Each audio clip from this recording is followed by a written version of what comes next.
আসসালামু আলাইকুম দর্শক। কেমন আছেন?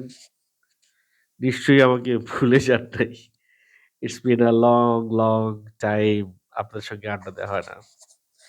যাই হোক আজকে আপনাদের সঙ্গে 'প্রিন্স' সিনেমার আপডেট নিয়ে কথা বলবো। অনেকেই আমাকে নক করেছেন, কমেন্ট করেছেন 'প্রিন্স' সিনেমার আপডেট দেওয়ার জন্য। আগামী ঈদে, রোজার ঈদে 'প্রিন্স' সিনেমা সম্ভবত আসছে না। কেন আসছে না সেটির একটি আ সুন্দর ব্যাখ্যা আপনাদেরকে দেয়ার চেষ্টা করব। একটি যুক্তিসঙ্গত ব্যাখ্যা আপনাদেরকে দেয়ার চেষ্টা করব। প্রথমত 'প্রিন্স' সিনেমাটি একটি বড় একটা আঙ্গিকের সিনেমা। বিশাল একটা আ প্লটের সিনেমা।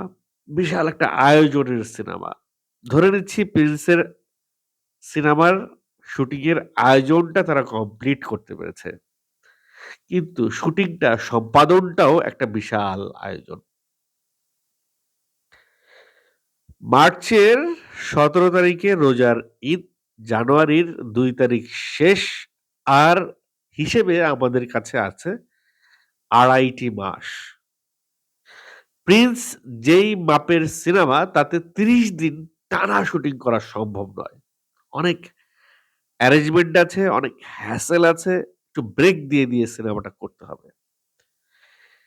টানা ৩০ দিন শুটিং করা সম্ভব নয়। তাই ব্রেক দিয়ে এই সিনেমাটা করতে গেলে অলমোস্ট ১.৫ মাস সময় লাগবে। এট লিস্ট ১.৫ মাস সময় লাগবে। তারপরে সিনেমার যেই ওজনের সিনেমা এটার পোস্ট প্রোডাকশন করতে গেলে আরো ১.৫ মাস লাগবে। তার মানে এখানেই লাগছে ৩ মাস। সময় আছে ২.৫ মাস। তার মধ্যে মার্চের ১০ তারিখের মধ্যে প্রজেক্ট জমা দিতে হবে। ২.৫ মাস সময়ও নাই। তো ১.৫ মাসের কাজ যদি ৩ মাসের কাজ যদি ২ মাসে করে, এরকম প্রজেক্ট শাকিব খান ঈদে আনবে না। তাহলে ঈদে শাকিব খানের সিনেমা কি থাকছে না এবার ঈদে? থাকবে। শাকিব খানের 'সোলজার' সিনেমাটা বোধহয় শাকিব খান শেষ করে ফেলবেন এর মধ্যে। 'সোলজার'টা শাকিব খান ঈদে নিয়ে আসবেন। যদিও সেটি ঈদ ছাড়া রিলিজ দেবার একটি পরিকল্পনা ছিল। কিন্তু ঈদে শাকিব খানের সিনেমা থাকবে না, সেটি কি হয়? সেটি তো হতে পারে না। তো সেই জায়গা থেকে শাকিব খান 'সোলজার' সিনেমাটা হয়তো নিয়ে আসবে। শাকিব ফাহাদের কপাল সেই ক্ষেত্রে খুলে যাবে। শাকিব ফাহাদ ঈদে যদি সিনেমাটা পায়, তাহলে তো তার লারে লাপ্পা। সেই বিষয়টা নিয়ে আজকে আমরা কথা বলছি না। আজকে 'সোলজার' নিয়ে কোনো কথা বলব না। আজকে কথা হবে শুধুমাত্র 'প্রিন্স' নিয়ে। আচ্ছা 'প্রিন্স' কেন ঈদে আসছে না সেটির একটি রিজন তো দেখাইলাম। আরো ২ টা রিজন আপনাদেরকে দেখাবো। যুক্তিসঙ্গত রিজন। 'প্রিন্সের' জন্যে একজন এক্সিকিউটিভ প্রোডিউসার হায়ার করা হয়েছিল বোম্বে থেকে। সিদ্ধার্থ তার নাম। সেই এক্সিকিউটিভ প্রোডিউসারকে তারা ফায়ার করছে। হায়ার করছে, দেন ফায়ার করছে 'প্রিন্স' টিম। ফায়ার করাটা তারা প্রকাশ করছে, ফায়ার করাটা তারা প্রকাশ করে নাই। এবং যেই এক্সিকিউটিভ প্রোডিউসারের উস্কানিতে এই এক্সিকিউটিভ প্রোডিউসারকে ফায়ার করছে তারা ২ জন কিন্তু একই দেশের। এখন দেখেন আপনারা আমাকে বাদ দিয়ে আমার একজন প্রতিদ্বন্দ্বীকে নিলেন। আমি কি ব্যাপারটা সহজেই ছেড়ে দিব? আমার সঙ্গে দীর্ঘ কমিটমেন্ট, দীর্ঘ আলোচনা, দীর্ঘ সময়ক্ষেপণ, দীর্ঘ পরিকল্পনা এই সমস্ত কিছুর তো একটা ইভ্যালুয়েশন আছে। বা আপনি যে আমাকে ফায়ার করছেন এটার জন্য তো ইন্ডাস্ট্রিতে আমার একটা বদনাম হবে। আমি কি এটা সহজেই মেনে নিব? ধরে নিচ্ছি আমি এটা মেনে নিলাম। আমি এটা মেনে নিয়েছি। আচ্ছা আমাকে বাদ দিছেন, আরেকজন নিয়ে করেন। কিন্তু এই যে আপনি যে আমাকে বাদ দিয়ে আরেকজনকে নিয়ে করছেন, তাতে কি দাঁড়ায়? যে আপনি স্থির না। আপনি কনফিউজড। আপনি কি করবেন সেটা আপনি জানেন না। আপনি এই ডিরেক্টর এক্সিকিউটিভ প্রডিউসার বাদ দিয়ে আরেকজন এক্সিকিউটিভ প্রডিউসার করেছেন, এইটা বাদ দিয়ে ওইটা করছেন, ওইটা করছেন না, এটা করছেন। এই যে একটা কনফিউশন কাজ করছে এত বড় প্রজেক্টের জন্যে, এই কনফিউশন হচ্ছে গিয়ে বিষ। এবং সেই বিষটাই পুরা প্রজেক্টে আস্তে, আস্তে ছড়িয়ে পড়ছে। ১ম এ সিদ্ধার্থকে এই পুরো টিমের ভিসা করবার জন্যে এবং পুরো টিমের যে কাগজপত্র সবকিছু সিদ্ধার্থের টিমকে দেয়া হইল। পরবর্তীতে সিদ্ধার্থকে ফায়ার করা হইলো। সিদ্ধার্থ কি করলো? এই যে একটা দীর্ঘ সময় সে এই টিমের ভিসা করবার জন্যে একটা একটা একটা পরিক্রমা, একটা কাজ সে কিন্তু অনেকটা এগিয়ে গিয়েছিল। এখন সিদ্ধার্থ সেখান থেকে সমস্ত ফাইল নিয়ে এসে ব্যাক করলো এই টিমের কাছে। ব্যাক করে ফেরত দিল। এই টিম কি করলো? এই ফাইলটা নিয়ে আবার আরেকজন এক্সিকিউটিভ প্রোডিউসারকে দিল। সে আবার ১ম থেকে কাজ শুরু করল।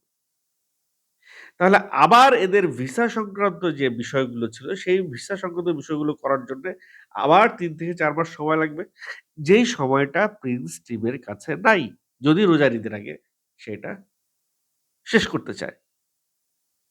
তাহলে ভারতে কোনোভাবেই প্রিন্স সিনেমার শুটিং রোজার ঈদের আগে করা সম্ভব হচ্ছে না সময়ের কারণে।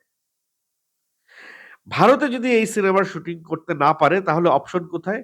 শ্রীলঙ্কা। কিন্তু আমাদের প্রিন্সের যে গল্প, গল্পের যে লোকেশনস, গল্পের যে প্লট, সেই প্লট শ্রীলঙ্কার ভৌগোলিক আ অবস্থানের সঙ্গে যায় না। কিছু, কিছু জিনিস হয়তো শ্রীলঙ্কায় শুট করা যাইতে পারে। কিন্তু পুরো জিনিসটা শ্রীলঙ্কায় শুট করা সম্ভব না। আর বাংলাদেশে তো সম্ভবই না। কারণ এত বড় অ্যারেঞ্জমেন্ট, এত বড় টেকনিক্যাল সাপোর্ট বাংলাদেশের কাছে নাই। আপনারা দেখেছেন 'তাণ্ডব' সিনেমার শুটিং কালে যে হযবরল হয়ে গিয়েছিল রাজশাহীতে, সেটির পুনরাবৃত্তি শাকিব খান কোনোভাবেই চাইবেন না এটা প্রিন্স টিমের সঙ্গে হোক। এখন কথা হচ্ছে তাহলে শাকিব খান কি করছেন? আমি বলেছি ৩ টা বলবো। ২ টা রিজন কিন্তু আমি বলে দিয়েছি কেন ঈদের আগে 'প্রিন্স' সিনেমাটা আসছে না। রোজার ঈদে 'প্রিন্স' সিনেমা কেন আসছে না? এখন শাকিব খান কি করছেন? শাকিব খান খুবই বিরক্ত হয়ে বসে আছেন এবং আমি এই মোমেন্টে আমার ধারণা, আমার কাছে মনে হচ্ছে আমি একটা সিকোয়েন্স দেখতে পাচ্ছি। যে সিকোয়েন্সে আমি দেখতে পাচ্ছি শাকিব খান ইচ্ছে মতো, ইচ্ছে মতো প্রিন্স টিমের ডিরেক্টরকে বা টিমকে ইচ্ছে মতো ঝাড়ছে। ধুর মিয়া আপনারা এত হম্বি-তম্বি এই সেই এত কিছু বললেন, এত কিছু ছিরু-মিরু। কিন্তু এখন আপনারা কাজের বেলায় কিছু নাই। আপনাদের টিম এত স্লো, আপনাদের টিম এত ইনডিসিশন এ ভুগছে। আপনাদের টিম এইটা করে, ওইটা করে, সঠিক সময়ে কাজটা করতে পারে না। হ্যাঁ, দেরি ভালো। দেরি করে ধীরে সুস্থে কাজ করা ভালো। কিন্তু এত দেরি ভালো না যে কাজটাই ঝুলে যায়। এই যে ঝুলে যাওয়ার বিষয়টা এটাই ৩ নাম্বার কারণ। দেখেন শাকিব খান আমাদের দেশের মেগাস্টার এমনি হয় নাই। তার একটা সুপারসনিক গতি আছে। সে যেই গতিতে দৌড়ায়, ওই গতির ডিরেক্টর যদি না হয়, তাইলে কিন্তু শাকিব খানকে ধরতে পারবে না। তাইলে কিন্তু ম্যাচ করবে না সিনেমা। সিনেমাটা আর সিনেমা হয়ে উঠবে না।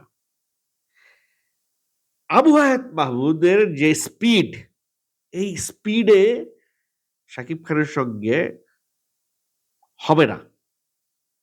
স্পিড বাড়াইতে হবে। কার বাড়াইতে হবে? আবু হায়াত মাহমুদের স্পিড বাড়াইতে হবে। আর নাহলে স্পিড কমাইতে হবে। কার কমাইতে হবে? শাকিব খানের স্পিডটা কমাইতে হবে। স্পিড কমাইলে তো ভাই কাজ মানে হয় না যে একটা জিনিসের ধার এবং ভার ২ টাই লাগে। আর ধারটা যদি স্পিড হয়, আপনি স্পিড যদি কমায় দেন তাহলে তো সবকিছুই কমে যাবে। সব লেন্দি হয়ে যাবে। হ্যাঁ, আরো হযবরল হয়ে যাবে। মেসাকার হয়ে যাবে। তো আবু হায়াত মাহমুদকে আরো ফাস্ট হইতে হবে। আরো ফাস্ট ডিসিশন নিতে হইতে হবে।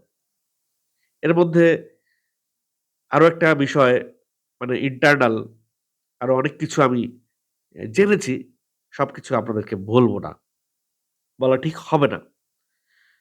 ৩ টা রিজন বললাম। আরো ৩ থেকে ৬ টা রিজন আমার কাছে আছে।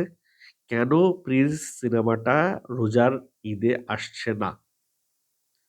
তো সবকিছু মিলিয়ে 'প্রিন্স' সিনেমাটা রোজার ঈদে আসা সম্ভব হচ্ছে। এর মধ্যে সিদ্ধার্থ অনেককে টেক্সট করে জানিয়েছে। এটা নিকে এই ফিল্ম এরিয়ায় ঘোরাফেরা করছে এই কথাগুলো। যে ভারতে তো এই সিনেমার শুটিং হবেই না। এই সিনেমার যে সিচুয়েশন দাঁড়াইছে, ইন্ডিয়াতে এই সিনেমার নাকি ক্যামেরাই ওপেন হবে না। কখনো। তার মানে বিষয়টা কত বড় একটা ধাক্কা চিন্তা করে দেখেন। কথাটার ওজনটা চিন্তা করে দেখেন। সিদ্ধার্থ একজন এক্সিকিউটিভ প্রোডিউসার অফ বম্বে। সে বলছে যে 'প্রিন্স' সিনেমার টিমের সঙ্গে তার একটা সখ্যতা আছে। 'প্রিন্স' সিনেমার টিমের সঙ্গে তার উঠা-বসা হয়েছে। দীর্ঘদিনের একটা কাজের সম্পর্ক তৈরি হয়েছে। সেই জায়গা থেকে, সেই অভিজ্ঞতা থেকে সিদ্ধার্থ বলছে যে ইন্ডিয়াতে 'প্রিন্স' সিনেমার ক্যামেরা ওপেন হওয়ার সম্ভাবনা 0। ইন্ডিয়াতে যদি 'প্রিন্স' সিনেমার ক্যামেরা ওপেনই না হয়, তাহলে তো এই সিনেমাটাই হবে না। এখন আমি যে ৩ নাম্বার পয়েন্টটা বলেছি স্পিড, গতি। Abu Hayat Mahmud is a big factor. Directors call. It's always a directors call. Abu Hayat Mahmud যদি তার সেই স্পিড, তার সেই লেংথ, তার সেই নিজের ভাইব টা বজায় রাখতে না পারে। ভাই শুধু ইন্ডিয়ায় বইসে থাইকা আমির খানের সঙ্গে সেটে যাওয়া, অমিতাভ বচ্চনের সেটে যেয়ে দেখা, ওগুলাই এত কিছু দেখলে হবে না। আমি যদি মেহেদী হাসান হৃদয়ের সঙ্গে একটু কম্পেয়ার করি, কম্পেয়ার করা ঠিক হবে না। তারপরেও যদি কম্পেয়ার করি, দেখেন মেহেদী হাসান হৃদয়ের টাইম ছিল কোন সেটে যেয়ে আড্ডা দেওয়ার? বরঞ্চ মেহেদী হাসান হৃদয়ের সেটে বোম্বের ডিরেক্টর আইসা ঘুইরা গেছে। আর আমরা বাংলাদেশে বসে দেখছি যে আবু হায়াত মাহমুদ কোন ডিরেক্টরের সেটে কোন শিল্পীদের অমিতাভ বচ্চন, আমির খান ওখানে ঘুরে বেড়াচ্ছে। এগুলো করে লাভ কি? লাভ তো প্রিন্স কাজের কাজ তো যেটা করতে হবে, প্রিন্স সিনেমাটা করতে হবে। হ্যাঁ, প্রিন্স সিনেমার কিছুটা শুটিং হয়েছে। প্রোডিউসারের মেয়ে তাসনিয়া ফারিন আমাদের যে নায়িকা, তার বোনের ক্যারেক্টার করছেন। এই জাতীয় কয়েকদিন ১ দিন বা ২ দিন শুট হয়েছে। যেটা আসলে মূল সিনেমার সঙ্গে খুব আহামরি কিছু না। শাকিব খান কোন প্রিন্সের কোন শুট করে নাই বলে আমি শুনেছি। এখন এই যখন পরিস্থিতি, এই পরিস্থিতি যদি বহাল থাকে, এই পরিস্থিতি যদি অব্যাহত থাকে, তাহলে হয়তো শাকিব খান প্রিন্স সিনেমা থেকে নিজেকে সরিয়ে নিয়ে আসতে পারেন। কারণ কথা এবং কাজের যদি মিল না হয়, শাকিব খানের তো আর সেই দিন নাই। সে তখন স্ট্রাগল করে না। সে এখন নিজেকে এমন একটা জায়গায় নিয়ে গেছে, যে জায়গা থেকে কথা, কাজ সবকিছুর কমিটমেন্ট সবকিছুর মিল না হলে সে সেখানে থাকবে না। সে ভাই ওই যে কথায় আছে না যে ভাতের পাতিল থেকে একটা ভাত টিপ দিলেই বোঝা যায় যে পুরো ভাতগুলা হইছে কিনা পাতিলে। তো শাকিব খানের সেই অ্যাবিলিটি হয়ে গেছে। এই টিমের ওই যোগ্যতা আছে কিনা প্রিন্স সিনেমাটা বানাবার সেটা বোঝার ক্ষমতা শাকিব খানের হয়ে গেছে। কিন্তু শাকিব খান কখনোই পাবলিকলি এটা বলবে না যে, "আমি এই সিনেমা থেকে সরে আসলাম। তারা এই সিনেমাটা করতে পারছে না।" যাই হোক, আমি আশা করব বা আশা করছি বা আমি চাই বা আমরা চাই যে সিনেমাটা হোক। বাংলাদেশের একটা বড় মাপের সিনেমা হতে যাচ্ছে, সিনেমাটা হোক। তবে একটা জিনিস কিন্তু আ মেহেদী হাসান হৃদয়ের প্রোডিউসাররা প্রমাণ করে দিলেন যে, আবু মাহমুদের প্রোডিউসারের চাইতে মেহেদী হাসান হৃদয়ের প্রোডিউসার অনেক, অনেক প্রফেশনাল। কথা এবং কাজে তাদের অনেক মিল রয়েছে। তো যাই হোক, আমার সমীকরণ ভুল হতে পারে। আমার আ তথ্যসূত্র ভুল হতে পারে। কিন্তু ভুল যদি না হয় তাহলে কি? যাই হোক, হতাশ হবেন না। বেশি হতাশ করে ফেলছি বোধহয় কথাগুলো বলে। আ শেষ ভালো যার, সব ভালো তার। আবু হায়াত মাহমুদ এবং প্রিন্স টিম যদি সব ঠিকঠাক মতো গুছায় নিয়ে আসতে পারে, আগামী কোরবানির ঈদে হয়তো আমরা প্রিন্স সিনেমাটা পাবো। সে পর্যন্ত ভালো থাকবেন।